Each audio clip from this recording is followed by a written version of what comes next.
Hello everyone, welcome back. In this video, I'll show how to block someone on Messenger. Let's get started. First, open the Facebook Messenger app on your Android phone. Once the app opens, look at the bottom right corner of the screen and tap on Menu. Next, tap on Settings at the top of the page. This will open all of your Messenger account settings. Now, scroll down until you find Privacy and Safety, then tap on it.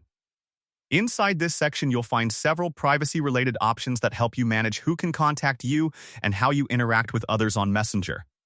Scroll down and tap Blocked Profiles. Tap the plus icon in the top right corner. Select the person you want to block from the list. Tap Block. Confirm by tapping Block again. And that's it. If you found this video helpful, don't forget to like, subscribe, and turn on notifications for more quick tutorials. Thanks for watching, and I'll see you in the next video.